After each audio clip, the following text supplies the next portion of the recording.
সাকিব আল হাসানের ব্যাপারে বলা হয় যে তিনি খেলতে না পারার পেছনে আপনার বড় অবদান ছিল। তাহলে তিনি এখন কেন খেলতে পারতেছেন না?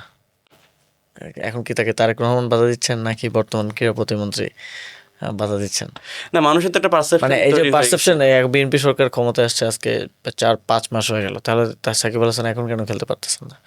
মানে এটা হচ্ছে হয় কি, কারো ঘাড়ে তো বন্দুক রেখে গুলিটা করতে হবে। ওকে। হ্যাঁ, ওইটা হচ্ছে আসিফ মাহমুদকে। কিন্তু আমার একটা জায়গায় স্পষ্ট মনে আছে, আমি স্পষ্ট অবস্থান নিয়েছিলাম যখন তিনি শেখ হাসিনার জন্মদিনে পোস্ট করেছিলেন, তখন আমি বলছিলাম যে তাকে বাংলাদেশে খেলতে দেওয়ার, বাংলাদেশের পতাকার প্রতিনিধিত্ব করার কোনো অধিকার দেওয়া উচিত না। বাট এর আগে কিন্তু তার একটা রিকনসিলেশন প্রসেস বিসিবি বোর্ডের মাধ্যমে চলছিল, এটা আপনারা জানেন যে তিনি একটা পোস্টও দিয়েছিলেন ওইটার অংশ হিসেবে ফেসবুকে। রাইট। বাট পরে উনি 180 ডিগ্রি টার্ন নিয়ে আবার শেখ হাসিনার পেছনে গিয়ে দাঁড়িয়েছেন। তবে ওই প্রসেসটা যদি রান করতো তখনকার বোর্ডের যারা দায়িত্বে ছিলেন, এবং আমাদেরও সদিচ্ছা ছিল যে তিনি। আপনার কি মনে হয় না যে তাকে হারিয়ে মানে বাংলাদেশ ক্রিকেট অনেক কিছু?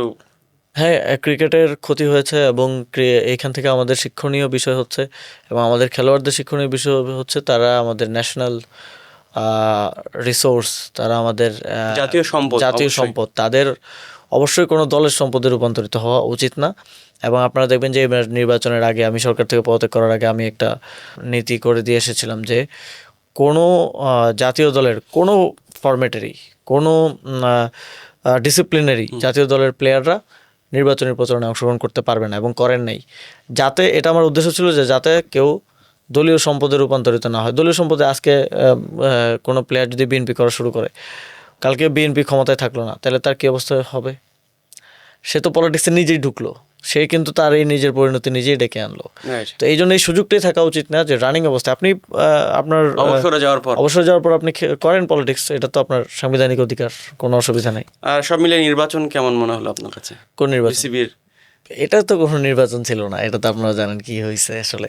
নেতাদের ছেলেরা মানে কে কোনটা দখল করবে এটা নিয়ে মারামারি হয়েছে। এখন যেই ছেলে বড় নেতার ছেলে সে পাইছে, যে ছোট নেতার ছেলে সে পায় নাই, আনফর্চুনেটলি এরকমই হয়েছে।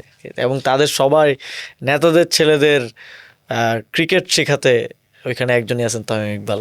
তিনি হয়তো নেতাদের ছেলেদের এখন ক্রিকেট শেখাচ্ছেন। কিন্তু ক্রিকেট ব্যাকগ্রাউন্ড না থাকার পরও যে বোর্ডে জায়গা হচ্ছে তাদের। সবচেয়ে বড় দুঃখজনক বিষয়টা হয়েছে এখানে যারা স্পোর্টস ক্রিকেটের সংগঠকরা আছেন, যারা ক্রিকেটে ইনভেস্ট করেন, যারা ক্লাবগুলো পরিচালনা করেন। যদিও ক্লাব নিয়ে অনেক বিতর্ক আছে যে বাংলাদেশের ক্লাব কালচারটা ধ্বংস করে ফেলা হয়েছে। যারা তৃণমূল পর্যায়ে স্পোর্টস নিয়ে, ক্রিকেট নিয়ে কাজ করেন, তৃণমূল পর্যায়ে অনেকে আছেন যারা একেবারে নিজস্ব উদ্যোগে একাডেমি চালান, প্লেয়ার তৈরি করেন, তারা অনেক বেশি বঞ্চিত হয়েছেন নন ব্যাকগ্রাউন্ড এবং নেতা ছেলে কোটায় নেপোটিজম করে যারা এসছেন তাদের জন্য।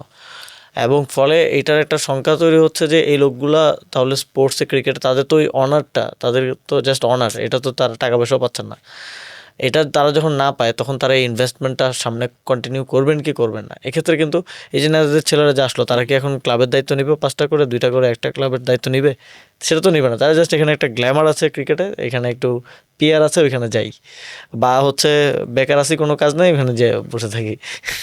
ওকে, মানে আপনি যখন দায়িত্বে ছিলেন তখন কি আপনাকে বাধা দিয়েছিল কোনো কাজে, বা ওখানে কোনো সিন্ডিকেট ছিল, তাদের নাম তো আপনি তখন প্রকাশ করেননি, এখন বিসিবির বিষয়ে? রাইট। বিসিবির বিষয়ে 36 বছরের সিন্ডিকেট বিসিবিতে, আমি এটাকে বলি 3 যুগের সিন্ডিকেট। এই যে ফাহিম সিনহা আছে, তার বাবা ছিলেন বিসিবির ডিরেক্টর, মাহবুবা নাম ভাইরা ছিলেন, এবং ওইখানে মল্লিক নামের একজনের নাম শোনা যায় খুবই বিখ্যাত, যিনি আসলে সব তিনি সামলাতেন, যে কোন ম্যাচে কত রান হবে, কোন ওভারে কয়টা ওয়াইড যাবে, কয়টা নোবল হবে, ফুল ফিক্সিং গেম পুরোটা। এবং এক ওভারে জানি কত রান হয়েছিল, বিখ্যাত 100 রানের বেশি।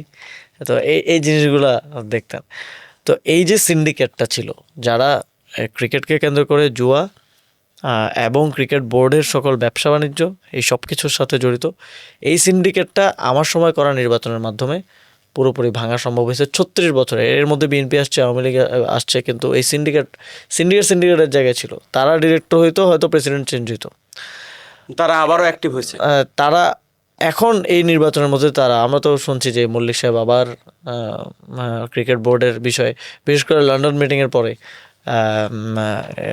পাপন সাহেবের সাথে মিটিংয়ের পরে হয়তো তামিম ইকবালকে পাপন সাহেব শর্ত দিয়েছেন যে জয়সের সাথে সলভ করে দেই, তুমি মল্লিককে একটু নিয়ে যাও। তো আবারও বাংলাদেশের ক্রিকেট ওই আগের ওল্ড সেটেলমেন্টের ভিতরে ঢুকে যাচ্ছে, তখন আমাকে অনেকেই তাচ্ছিল্যের সুরে বলতো যে আপনারা চলে যাওয়ার পর আমরা আবার সমস্যা নেই, আমাদের 36 বছরের সিন্ডিকেট 1 বছরে শেষ হবে না। তো তারা আবার টিকে গেছে, আবার চলতেছে।